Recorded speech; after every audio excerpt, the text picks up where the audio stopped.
You lost yourself to survive. Now you're here to remember who the fuck you are. Your worth, your style, your power, your abundant identity.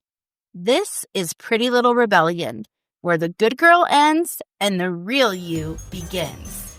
Let's zhuzh you up, babe. Welcome back to Pretty Little Rebellion, the podcast that takes you from bruised to bougie.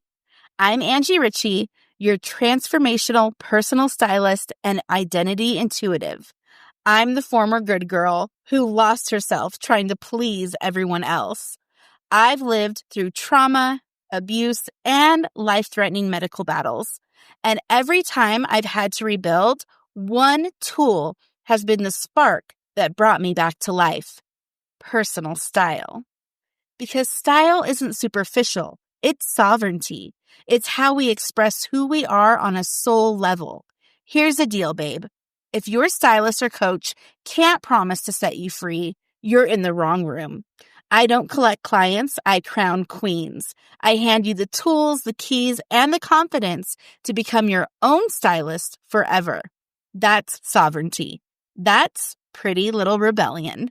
This episode is part of a special 5-episode series, a playlist designed to be the very first step in your Pretty Little Rebellion journey. This is where all future clients and podcast listeners will begin with me. It's where I'll redirect women who get lost along the way or who take breaks and come back when they're ready to recommit. And unlike my regular podcast episodes, this playlist is meant to be listened to in order, start to finish. This is episode 2. So if you missed episode 1, go back and start there before diving in here. In episode 1, we cracked open the why behind your closet chaos. Why you can own so many clothes and still feel like you've got nothing to wear.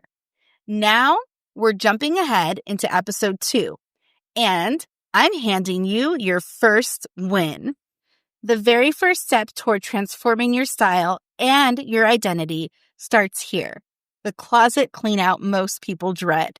But that's not the vibe we subscribe to here. We're making closet clean out a breeze with my simplified method, the Fresh Slate 8. And we're lacing every decision with intention. All right, babe, grab some water and a couple of trash bags because we're about to unlock your closet, clear the chaos, and turn it into a space that actually works for the woman you're becoming. Now, before we dive into the piles, if you're not home right now, or you're driving, cooking, cleaning, whatever, this is your heads up. You're going to want to make sure you're following the podcast and save this episode for later. That way, when you do set aside some time to actually clean out your closet, you can just hit play and have me walk you through it step by step. It'll be quick, painless, and done before you know it. Kind of like getting waxed. One quick rip and you're as smooth as a glass of rosé on a Friday night. Every great plan requires organization, and our organization method is the simplest it could be. We're going to separate everything into 5 piles. That's it. No chaos, no guessing, just clarity. Here are your piles. The first pile is trash. Ripped, stained, faded, or damaged clothing goes here. Donate is your second pile. Still wearable, but not worth the effort of selling. The third pile is sell. In great condition, valuable enough to list. The fourth pile is stash. It doesn't fit right now, but it could later. Weight changes, maternity, seasonal. These do not live in your closet. They go in a tote or another space labeled and easy to grab when the time comes. And the fifth pile is keep. The hell yes pieces. And here's the rebel truth. When you ask the Fresh Slate 8 in this exact order, you cut through the confusion faster than any other method. You don't just get to the bottom of your mystery, you get to the bottom of your closet and the right pile for every single piece. And let's be real. The reason so many of us struggle with closet cleanouts and letting go of stuff is fear. That's what hoarding is, y'all. It's fear. Sometimes we hold on to things for sentimental reasons, and that's fine. But there's a better place for those items. A keepsake bin, a memory box, a cedar chest, not your closet. Because your closet isn't a shrine. It's not storage. It's the hub of your daily life.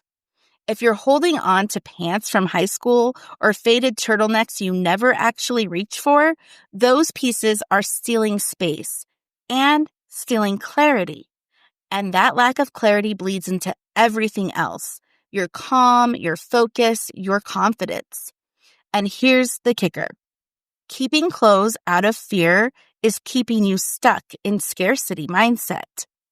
You're holding on because you're afraid that you won't be able to replace it someday or find better. But what you're really doing is capping your potential and capping your relationship with money. You're deciding your life will stay small.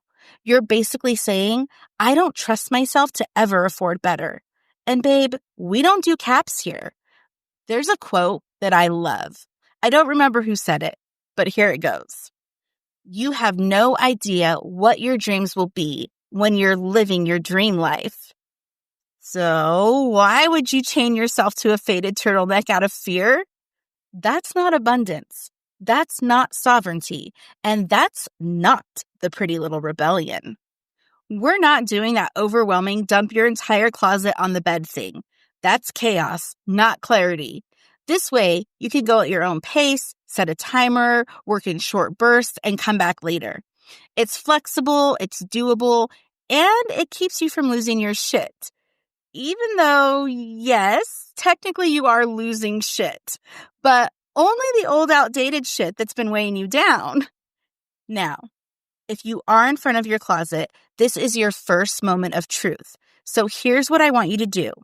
Grab the very first piece of clothing that calls to you.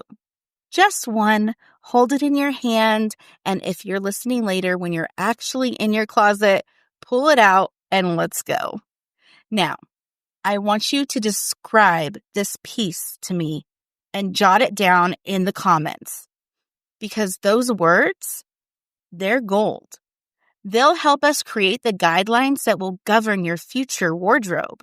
What lights you up? What makes you cringe? What you've been settling for? What makes the cut and what doesn't?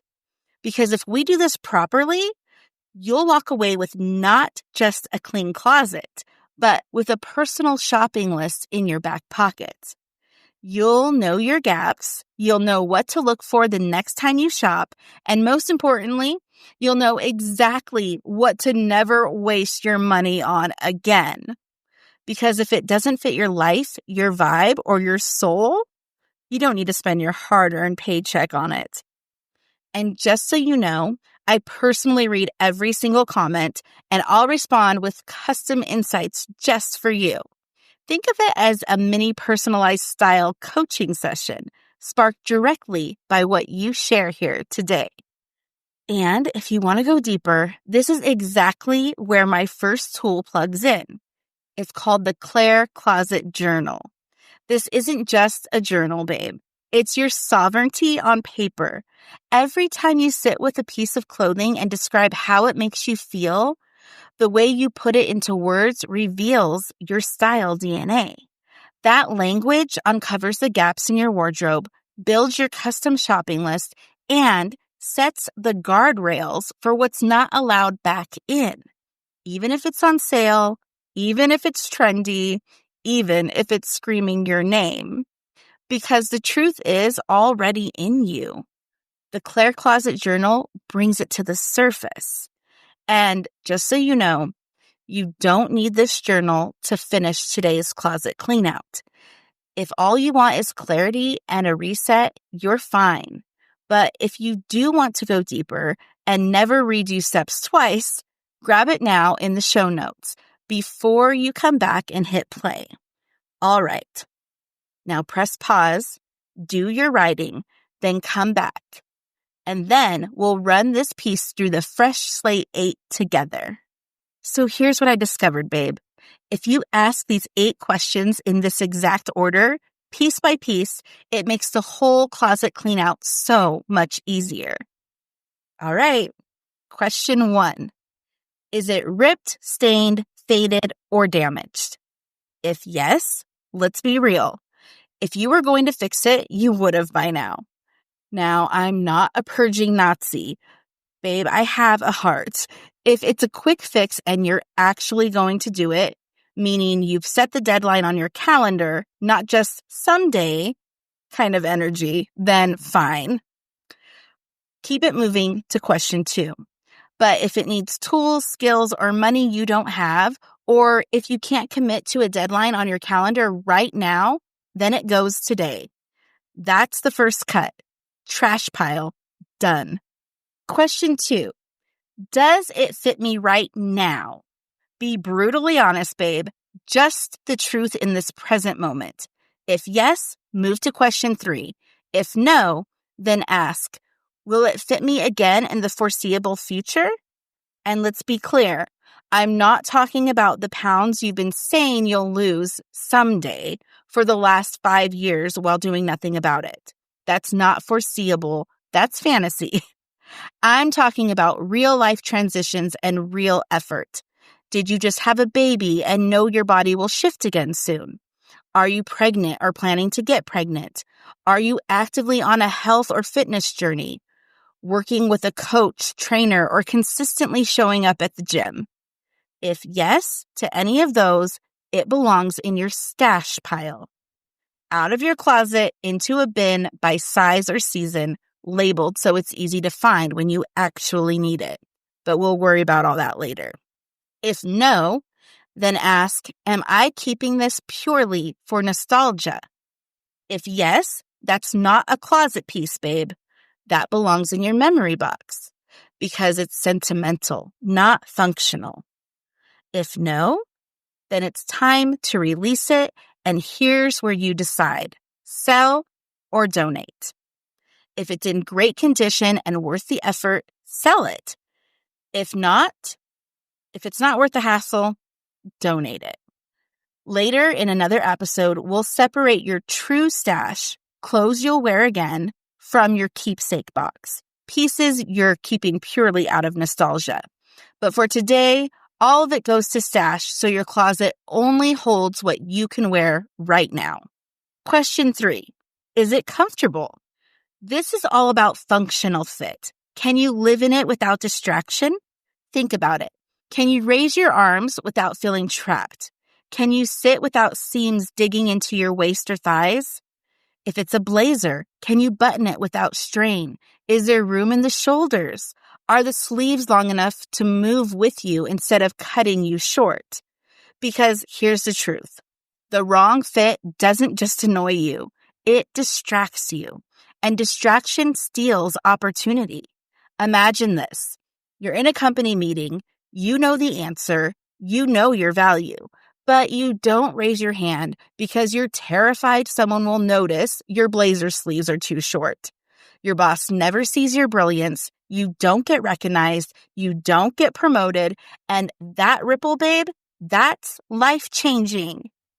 If it feels good and supports your movement, move to question 4.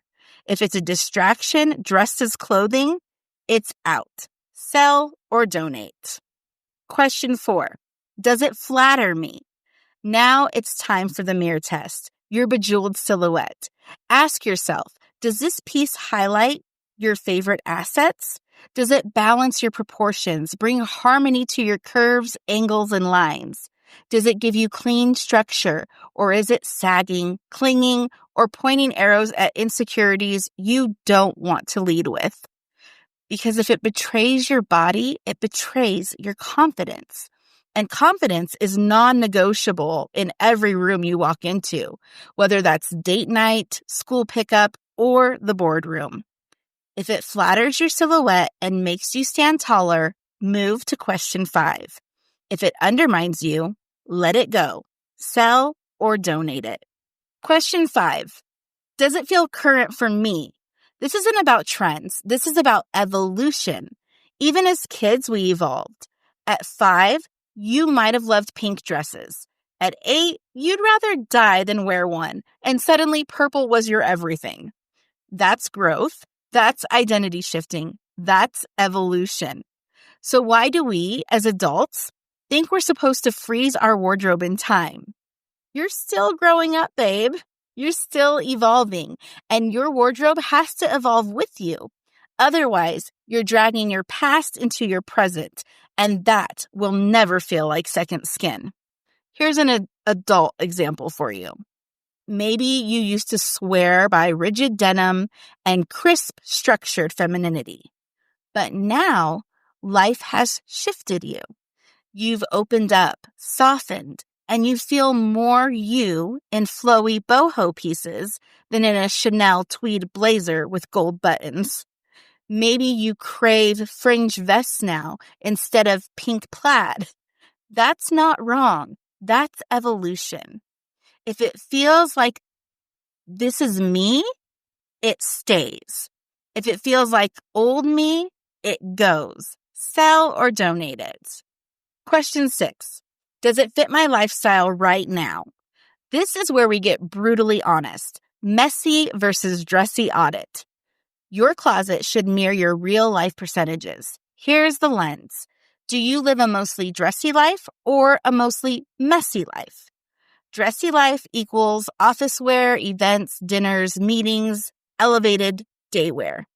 Messy equals mom life, errands, cleaning, school pickup, lounging, the everyday get shit done clothes that still need to make you feel human, but don't require dry cleaning or babying. Here's an example. A stay-at-home mom runs out of comfy tees midweek, but still has a closet full of cocktail dresses. That's imbalance, and it creates stress. This is where another tool plugs in, the lifestyle lens. Most women's closets don't match their lives. The lifestyle lens maps your messy versus dressy percentages and shows you exactly how your closet needs to line up. No more imbalance, no more running out of what you actually wear, just clarity and flow. Grab it in the show notes if you want to run this audit deeper. If it fits your actual lifestyle and balance, move to question 7. If it doesn't, it's time to release it. No wardrobe gaps. Sell it and donate. Sell it or donate it. Question 7. Is this my style? Here's where it gets real. You might not have done my soul style process yet. So for now, I want you to lean into your intuition. Hold that piece and ask yourself, is this me? Is this my style? If your gut says no, it doesn't belong in your closet, period. But if you're ready to stop guessing and finally define your soul style aesthetic, that's exactly what we do inside Soul Style Beta. We uncover your style DNA and create the blueprint for a wardrobe that's 100% you. The link is waiting in the show notes if you're ready. If it does feel like your style, move on to the final question. Question 8. Do I love it? Final cut, babe. This is the question that seals it. Do you light up when you wear it? Does it make you feel confident, sexy, alive? Because if it's not a hell yes, then it's a hell no. No maybes, no, it's fine. Clothes either elevate you or weigh you down. So if it was a yes, keep it. If it was a no, sell or donate.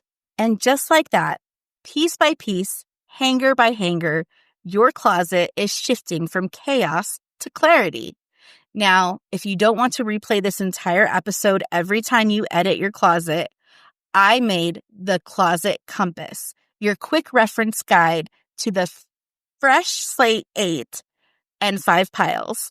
And if you want the full experience, grab the Closet Clarity Bundle. It includes the Clair Closet Journal, the Lifestyle Lens, and the Closet Compass, all together. So you've got your journal, your lifestyle decoder, and your quick guide in one package. All the links for the journal, the decoder, the compass, the bundle, and Soul Style Beta are in the show notes waiting for you. So let's recap. Here are the Fresh Slate 8, the 8 questions that transform your closet from chaos to clarity. In this order. Number 1, is it damaged? Does it fit me right now? Is it comfortable? Does it flatter me? Does it feel current for me? Does it fit my lifestyle? Is this my style? And do I love it? Run every single piece through these, and you'll always know exactly where it belongs. And those are also some of the ways you can start working with me right now. I know a lot of you have been asking, so there you go. And babe, we're just warming up. In episode 3, we're tackling one of the biggest myths in style. Do you really need a stylist? I'm going to reveal the truth no one else will say out loud and show you why I don't keep women stuck independent, but set them free to be their own personal stylist. That's it. This is where the rebellion begins, right in your closet. So grab your tools, check the show notes for the links, and if you're ready for Soul Style Beta, grab your spot before it's gone. Your style is your crown, and your reign starts now.